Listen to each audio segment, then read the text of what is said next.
नमस्ते स्टूडेंट्स। हिंदी व्याकरण का आज का टॉपिक वाच्य। वाच्य का शाब्दिक अर्थ बोलने योग्य।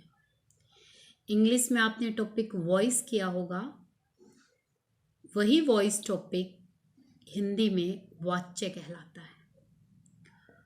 वाक्य में वाक्य जो कर्ता, कर्म और क्रिया के मेल से बनता है। क्रिया पर, क्रिया आपको पता है बच्चों, जैसे खेलता है, पढ़ता है, सोता है, ये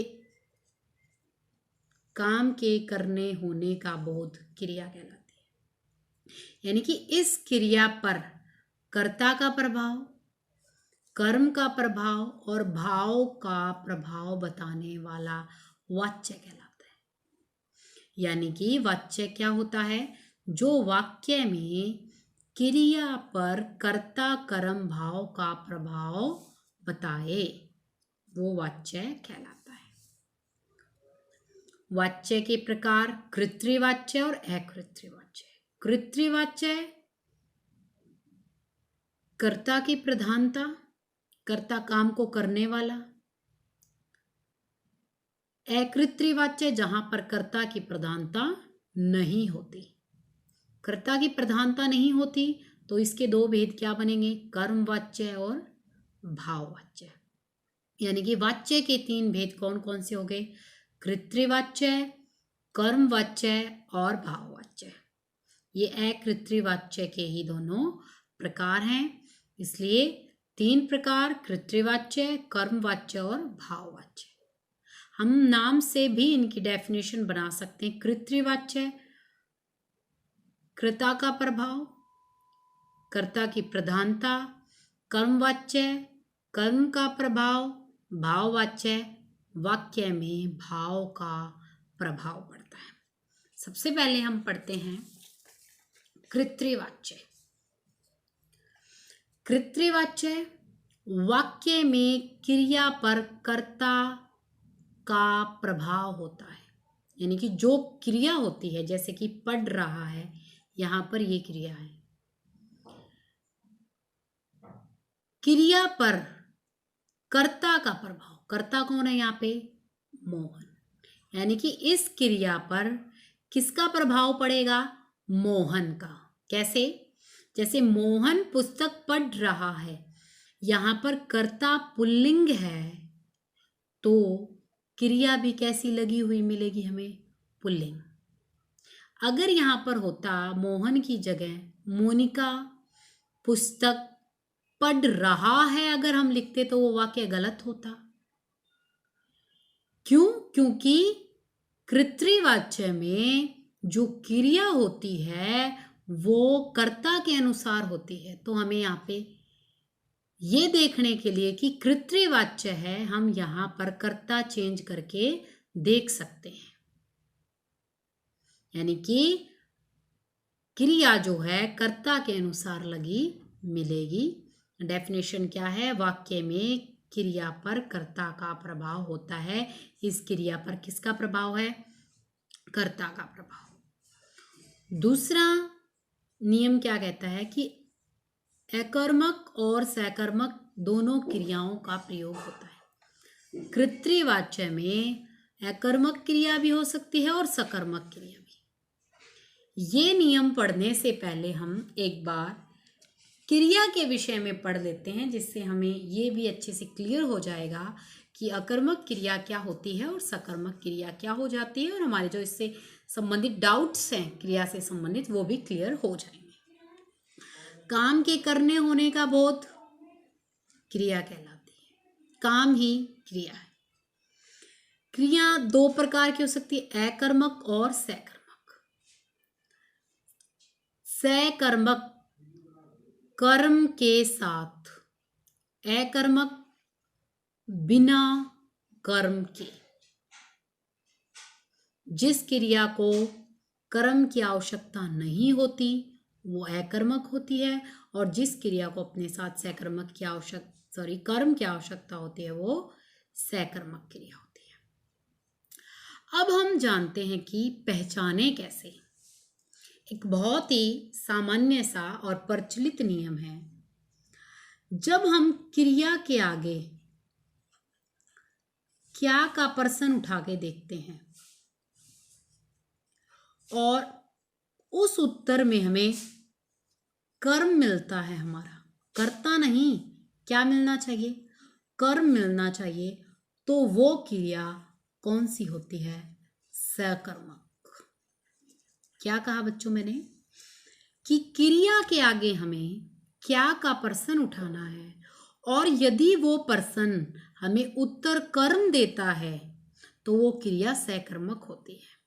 जैसे फॉर एग्जाम्पल, मोहन पुस्तक पढ़ता है, पढ़ता है क्रिया है, और इस पढ़ता है के आगे हम प्रश्न उठाएं कि क्या पढ़ता है, तो हमें उत्तर में क्या मिल रहा है, पुस्तक।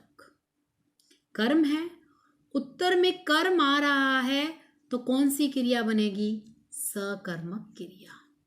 उत्तर में कर्ता नहीं आना चाहिए, उत्तर में क्या आना चाहिए, कर्म आना चाहिए, तभी वो सकर्मक क्रिया होगी। जैसे कि बच्चा रोता है, अगर रोता के आगे हम क्या लगाते हैं, बच्चा क्या रोता है, तो हमें कोई उत्तर नहीं मिल रहा। कई ये सोचेंगे भी क्या रोता है, हमारा ये उत्तर आ गया, बच्चा रोता है। बच्चा तो क्या है, बच्चा तो करता है, हमें उत्तर में क्या चाहिए है, कर्म चाहिए। अब रोना के साथ कोई हमें कर्म नहीं मिला, तो वो कौन सी क्रिया होगी, अकर्मक क्रिया।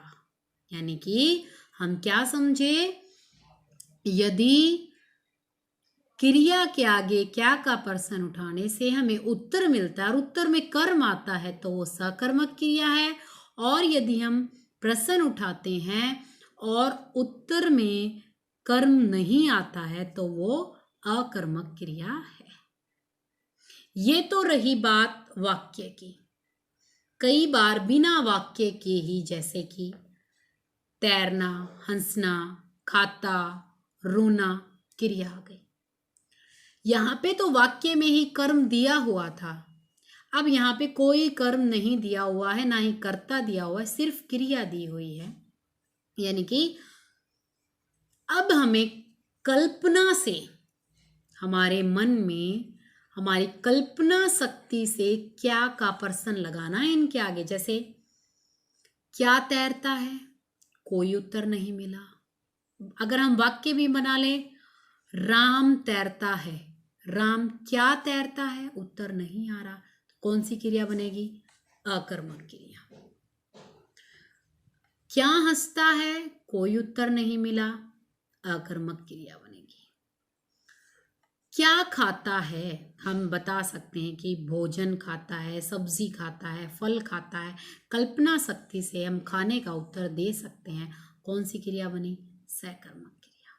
जैसे राम खाता है, राम क्या खाता है, राम भोजन खाता है, राम फल खाता है, तो ये सकर्मक क्रिया। रोना, क्या रोता है, इसका भी कोई उत्तर नहीं आ रहा, तो ये कौन सी शब्द शक्ति होगी, सॉरी कौन सी क्रिया होगी, अकर्मक क्रिया। समझ पा रहे हैं, हमें हमारी कल्पना शक्ति से क्या का प्रश्न उठा के देखना है। जैसे एक और एग्जाम्पल देती हूं मैं आपको, मोहन पतंग उड़ाता है,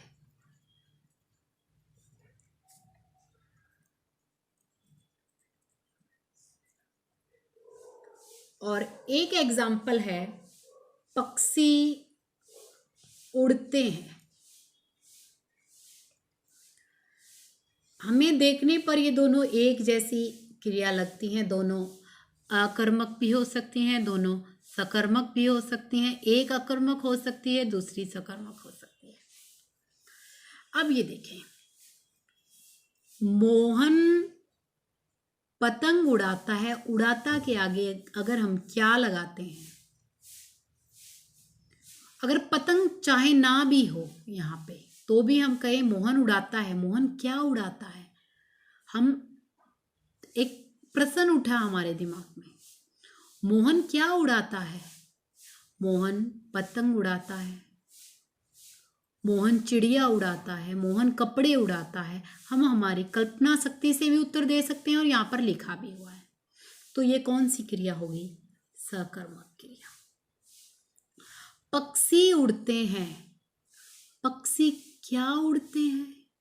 अगर हम उड़ना के आगे क्या का प्रश्न लगाएंगे तो हमें कोई कर्म नहीं मिलेगा। तो ये जो उड़ते हैं कौन सी क्रिया बनेगी, अकर्मक क्रिया। ऐसे हमें खुद से दिमाग में ये नहीं बना लेने हैं कि क्रिया सकर्मक है अकर्मक है, वाक्य के प्रयोग से भी हमें देखना है। और कई जो क्रियाओं का जन्म ही अकर्मक और सकर्मक रूप में हुआ है, उनके आगे हम क्या क्या प्रश्न उठा के देखें। और एक बात और, प्रकृति द्वारा या स्वतः, स्वतः होता है अपने आप होने वाली क्रियाएं सदैव अकर्मक क्रिया होती है। जो क्रियाएं प्रकृति द्वारा होती है या स्वतः अपने आप होती हैं, जैसे सूर्य उगता है, हवा चलती है, ये प्रकृति की चीजें हैं। इसको हम सदैव कौन सी क्रिया में शामिल करना है, अकर्मक क्रिया में शामिल करना है। फॉर एग्जाम्पल, बारिश की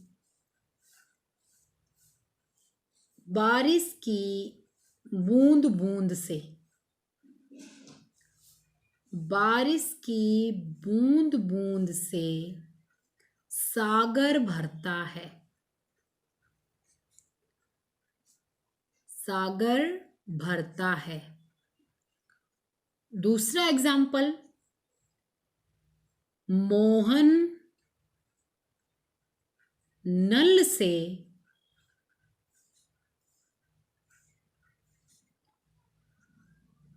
घड़ा भरता है।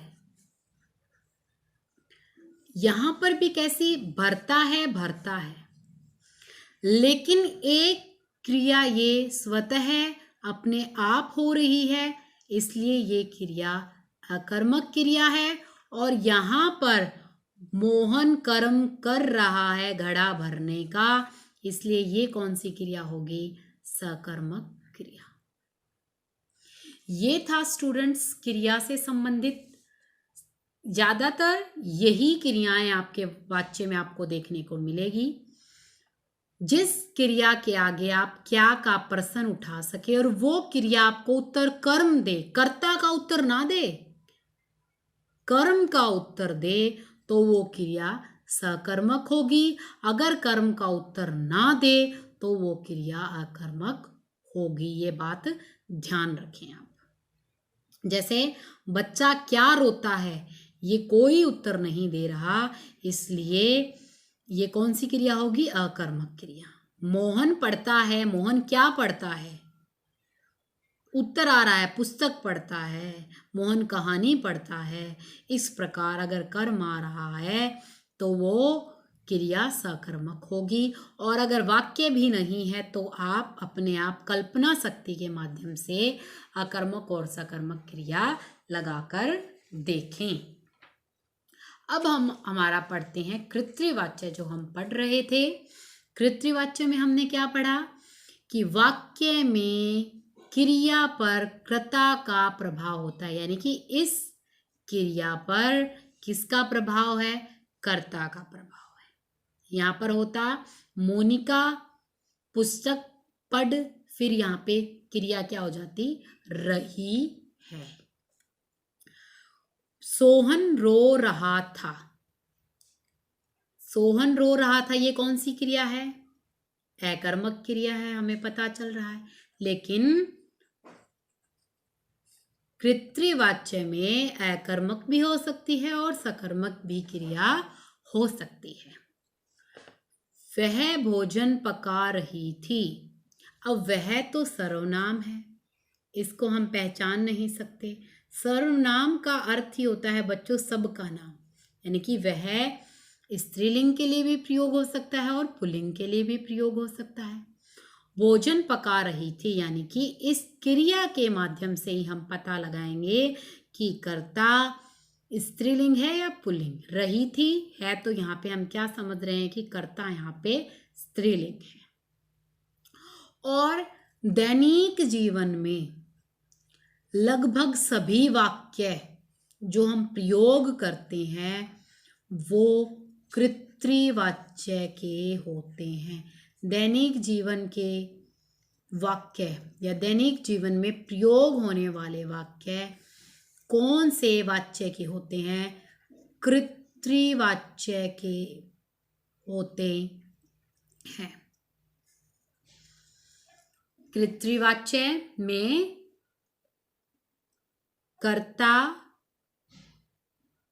का प्रभाव क्रिया पर पड़ता है, इसीलिए इसे कृत्रिवाच्य कहा जाता है। सेकंड पढ़ते हैं हम कर्मवाच्य।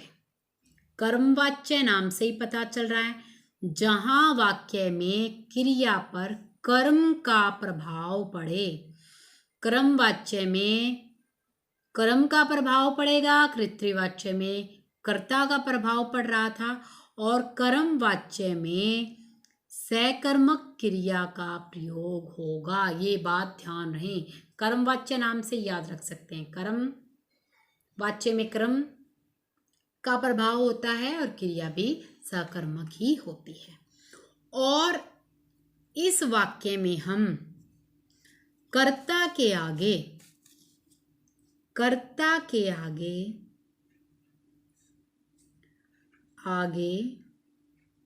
से या के द्वारा का प्रयोग करते हैं। से या के द्वारा का प्रयोग करते हैं।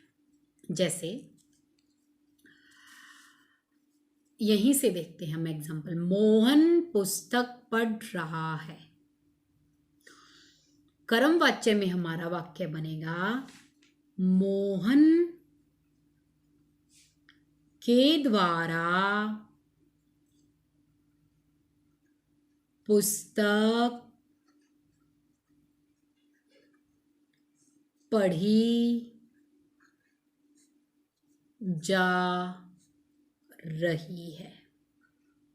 अब देखें, यानी कि कृत्रिवाच्य का एक वाक्य हमने कर्मवाच्य में जब परिवर्तित किया तो हमने कर्ता के आगे क्या लगाया? के द्वारा।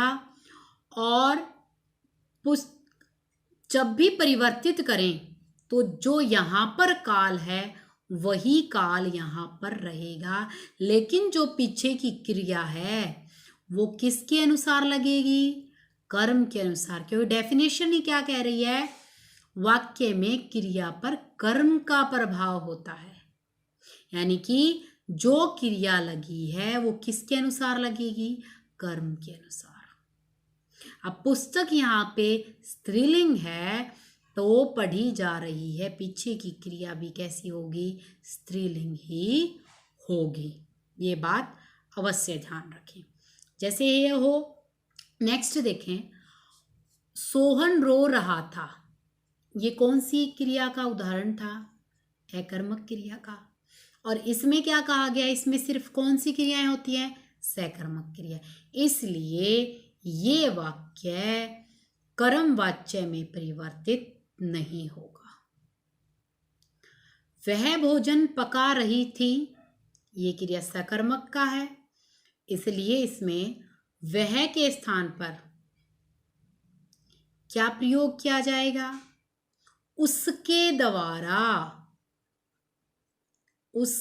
द्वारा भोजन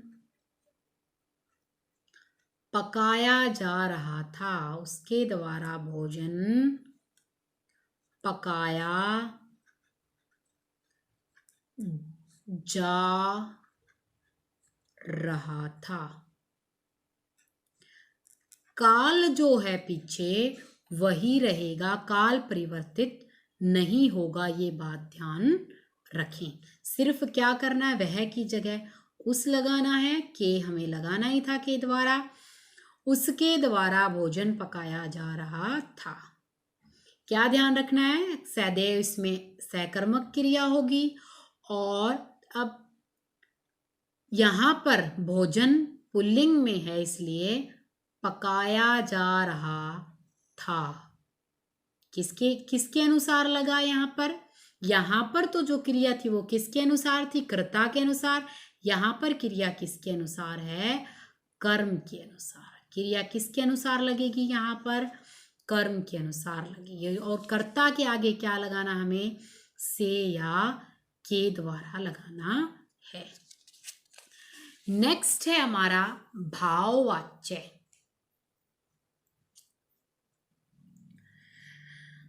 भाववाच्य जहां वाक्य में क्रिया पर भाव का प्रभाव होता है। इसमें क्रिया अकर्मक होती है। इसमें क्रिया सदैव कौन सी मिलेगी, अकर्मक मिलेगी। और यह सदैव क्रिया जो होगी पीछे की वो सदैव पुल्लिंग और एक वचन में प्रयोग की जाएगी। और इसमें भी कर्ता के आगे से या के द्वारा लगाया जाएगा, से या के द्वारा लगाया जाएगा। जैसे कि अभी हमने एक एग्जाम्पल देखा था, सोहन रो रहा था।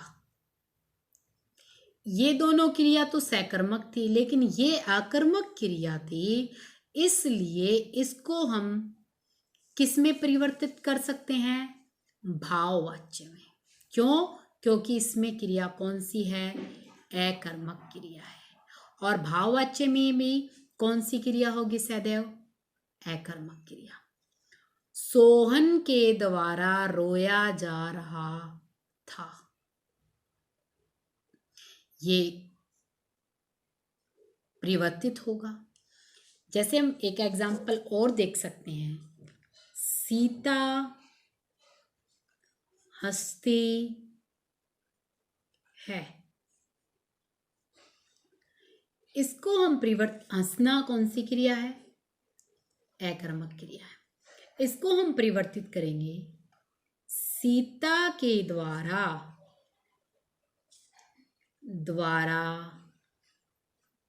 हंसा जाता है। अब देखें, यहां पर जो क्रिया हुई, इसका जो भाव है वो किस में है, एक वचन में है। और यहां पर सीता जरूर स्त्रीलिंग है, लेकिन पीछे की जो क्रिया है, पीछे का जो भाव है वो किस में प्रयोग हुआ है, पुल्लिंग में प्रयोग हुआ है। इसलिए भाववाच्य की यह पहचान ध्यान रखें कि क्रिया पर भाव का प्रभाव होता है, यानी कि जो भाव हमने हंसने का, रोने का बताया है उसका प्रभाव होगा। क्रिया सदैव अकर्मक होगी और सदैव क्रिया पुल्लिंग और एक वचन में प्रयोग की जाएगी। इस प्रकार हम क्या समझे कि जो हमारा कृत्रिवाच्य है उसमें क्या होगा, क्रिया पर किसका प्रभाव, कर्ता का। क्रिया पर किसका प्रभाव, कर्ता का। कर्मवाच्य में क्रिया पर किसका प्रभाव, कर्म का। और भाववाच्य में क्रिया पर किसका प्रभाव, भाव का। कृत्रिवाच्य में क्रिया अकर्मक भी हो सकती है और सकर्मक भी हो सकती है। कर्मवाच्य में क्रिया सदैव सकर्मक होगी और भाववाच्य में क्रिया सदैव अकर्मक होगी। और अब हम बात करते हैं परिवर्तन की। एग्जाम में क्वेश्चन आते हैं बच्चों, जैसे मोहन खेलता है, ऊपर लिखा आ सकता है वाच्य परिवर्तन करें। मोहन खेलता है से या के द्वारा नहीं लगा हुआ, तो हमें कंफर्म है ये कौन सा वाक्य है, कृत्रिवाच्य। कृत्रिवाच्य है, हमें पता चल गया। और कृत्रिवाच्य के एक और तरीके से पहचान कर सकते हैं, से या के द्वारा नहीं लगा हुआ, और जो क्रिया है वो किसके अनुसार लगी हुई है, कर्ता के अनुसार। तो इसको हम और ये खेलना कौन सी क्रिया है, सकर्मक क्रिया। कर्म कृत्रिवाच्य में तो क्रिया कर्मक और सकर्मक दोनों ही हो सकती है, इसमें कौन सी क्रिया है, सकर्मक। तो सकर्मक क्रिया है, तो ये वाक्य किस में परिवर्तित होगा, कर्मवाच्य में। किस में परिवर्तित होगा, कर्मवाच्य में। क्या बनाएंगे हम इसमें, मोहन के द्वारा खेला जाता है, मोहन के द्वारा खेला जाता है। अगर एग्जाम्पल आता मोहन रोता है, ये वाच्य परिवर्तित करना है हमें। मोहन रोता है, रोना कौन सी क्रिया है, हमें पता है। ये वाक्य कौन सा है, वाक्य तो कृत्रिवाच्य ही है, क्योंकि से या के द्वारा भी नहीं लगा हुआ। और क्रिया कर्मक और सकर्मक दोनों ही हो सकती है। इसमें कौन सी क्रिया है, यहाँ पर अकर्मक क्रिया। अकर्मक क्रिया किस में परिवर्तित होगी, भाववाच्य में। अब इसका भाववाच्य क्या परिवर्तित किया जाएगा, मोहन के द्वारा रोया जाता है, ये भाववाच्य परिवर्तित हो जाएगा। अब परिवर्तन करना किस किस में आ सकता है, कृत्रिवाच्य को बदला जा सकता है कर्मवाच्य में और भाववाच्य में, दोनों में ही परिवर्तित किया जा सकता है। और भाववाच्य को परिवर्तित किया जा सकता है कृत्रिवाच्य में, कर्मवाच्य को बदला जा सकता है कृत्रिवाच्य में। लेकिन कर्मवाच्य और भाववाच्य को आपस में परिवर्तित नहीं किया जा सकता। क्यों, क्योंकि इन दोनों की क्रियाएं ही अलग अलग हैं। इन दोनों की क्रियाएं किसके साथ मैच होती हैं, कृत्रिवाच्य को। इसलिए इन दोनों को आपस में बदले जा सकते हैं, परिवर्तित किए जा सकते हैं, परंतु कर्मवाच्य और भाववाच्य को आपस में परिवर्तित नहीं किए जा सकते। ऐसे कृत्रिवाच्य को आप भाववाच्य में परिवर्तित करके देखें, कृत्रिवाच्य को आप क्रमवाच्य में परिवर्तित करके देखें, और कर्मवाच्य को कृत्रिवाच्य में, और भाववाच्य को आप कृत्रिवाच्य में परिवर्तित करके देखें। स्टूडेंट्स, ये था हमारा वाच्य का टॉपिक। अच्छे से पढ़ें, याद करें। Thank you.